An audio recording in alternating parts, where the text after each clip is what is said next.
Duterte! Duterte! Duterte! Duterte! Duterte!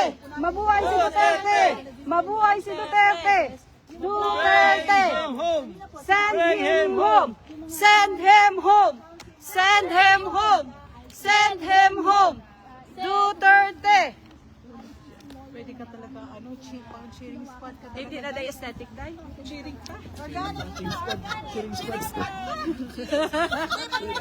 Duterte! Say hi Send sa him Robin. home!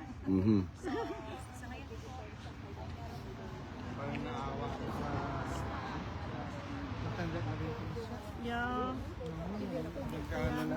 So what can you say, bro? What can you say? Sabi niya naaantok na daw. Yeah. Does it?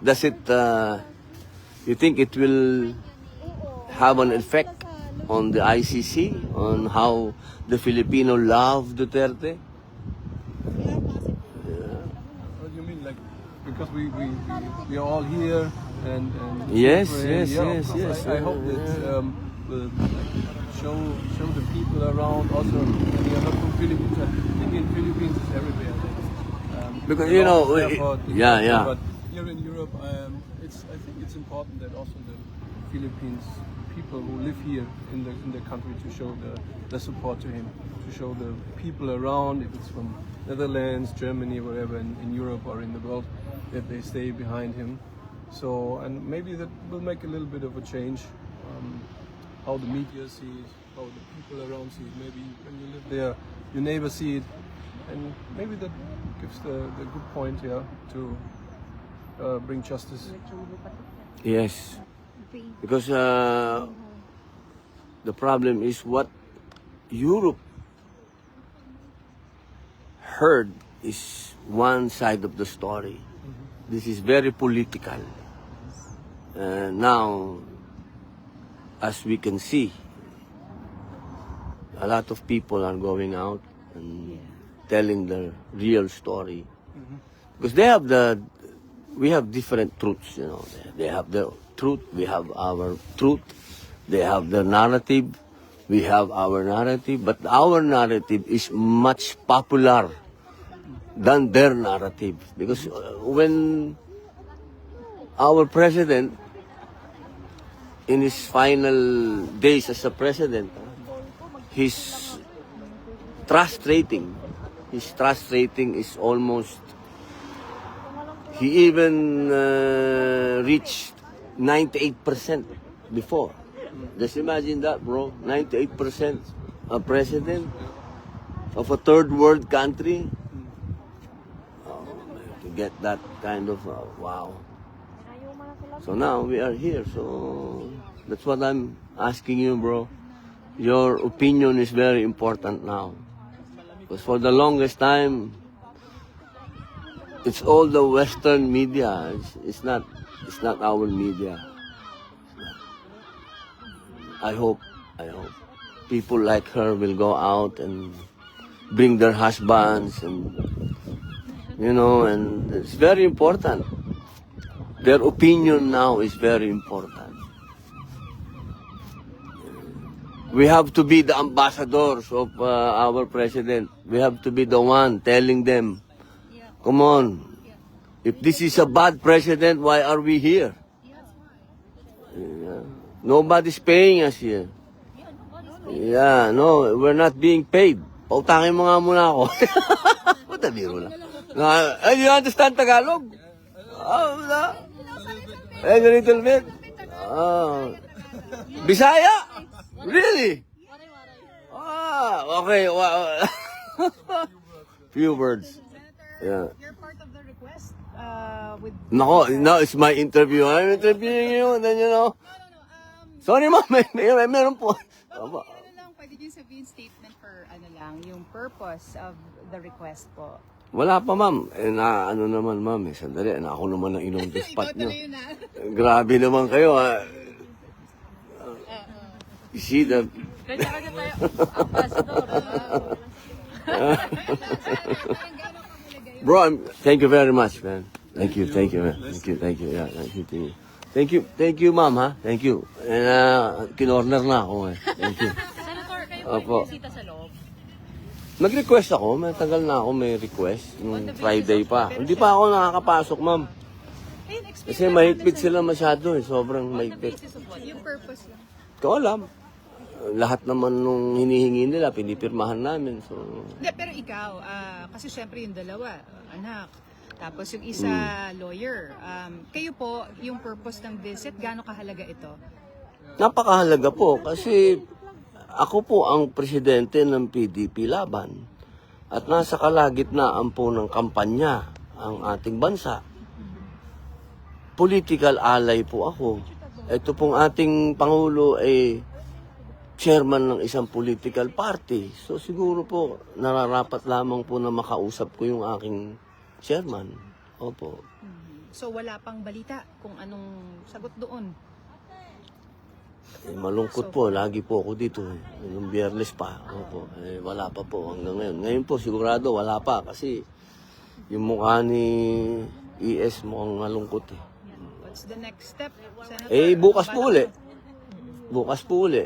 Umaasa naman po ako na itong mga naniniwala naman daw sila sa human rights. Hindi tingnan natin. Gaano katagal po kayo dito? Kayo po ay senator, sitting senator po. Ay, break po kami.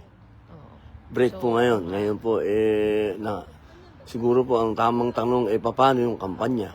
Kaya po tayo nandito. Magtatanong po tayo sa ating mahal na Pangulong Duterte kung ano po yung strategy. Siyempre, sa po lahat ito eh. Pero right Alam nyo, si Mayor, kaya ng isip niya to. Ang tanong natin, kaya ba ng katawan niya? Yun ang tanong. So, ngayon, ang may tentative ano kayo kung hanggang anong panahon kayo dito? O wala pa, malabo lahat, up in the air? Siguro mga 1 week pa. Hanggang birthday niya. Hindi pa naman kami, matagal pa naman ang resume eh. Kampanya, ang iniisip ko yung kampanya. Yung kampanya, yung session, tagal pa yun. How is this affecting yung kampanya? Well, sa usapin ng presence ni Mayor, sapul na sapul kami, di ba? Yun nga, itatanong ko kay Mayor, paano ngayon yun? Kasi siya ang #1 crowd drawer namin. Pag sinabi mo andyan si Presidente, talagang ang tao dumadating kahit hindi bayad. Yung paano ngayon yan? Wala naman kaming pera. Ang PDT, wala naman kaming pera. Yung mga ganun. Yan yung sa isip lang ni Mayor, siya lang ang makakasolve ng mga ganyan. But of course, at the same time, it's helping put yung attention din. Sa Davao may rally na malaki. Yung attention sa oras na to, hindi namin kailangan yun kasi emotional stress to. Para kay Presidente, hindi ito maganda para sa kanya. Matanda na si Mayor. Hindi ito katawan niya yung isip. Kaya natin makipaglaban ng isip. Pero yung Senator, ano yung masasabi dun sa kuro-kuro ng iba na alam daw ni Senator Bato yung impormasyon na aarestuhin na nga si Pangulong Duterte. Di daw niya sinabihan yung dating Pangulo ng stage sa Pilipinas. Tapos hinayaan daw kasi nga imbis na maging Si Bato? imbis na maging fugitive si PRRD, ngayon, kumbaga, kahit pa paano, yung mga supporters ay nagrarally behind him. si Bato ang klase ng tao na mauuna dito yon. Yun ang gustong gawin nun para i-clear para kay Mayor. Hindi yung gagawa ng mga bagay na kaduwagan. So walang laglagan. Si Bato pa. Ma'am, si Bato pa. Yun ang pinakamatapang na taong nakilala ko. Wala nang iba. Kung sino man nagpapakalat niyan, fake news yun. Kaming lahat, ako mismo, alam ko na. Kaming lahat, alam namin na meron ng warrant. Lahat kami pumipigil kay Mayor. Bakit po siya umuwi? Sa tingin nyo ba si Mayor natatakot sa lahat? Sa lahat ng ito? Natatakot si Mayor? Ni isang balahibo walang tumaas dyan. Hinarap niya to. Hinarap niya lahat to. Hindi tatakbuhan ni Mayor yan. Yung mga chismis na magtatago sa chay. Ma'am, tandaan nyo ito. Ako naman kilala nyo naman ako. Hindi naman, wala na akong tinago. Siguro, alam nyo naman yan. Hindi duwag si Mayor. Okay? Ito, tinanggap niyang mangyayari to. Nakita niya na yan. Noon pa, kahit tanungin nyo si Harry. Ang masakit lang dito, diniliver natin mismo, tayong mga Pilipino, ang nag-deliver sa kanya dito. Yun lang naman yun eh. Yung usapin na gusto natin siyang litisin, gusto natin, sige, okay naman yun eh. Wala naman kami lahat ano doon. Yun lang. Okay na, nagiging emotional na ako. Tama na po. Tama na po. Thank you po. Salamat po. Salamat po. Salamat po.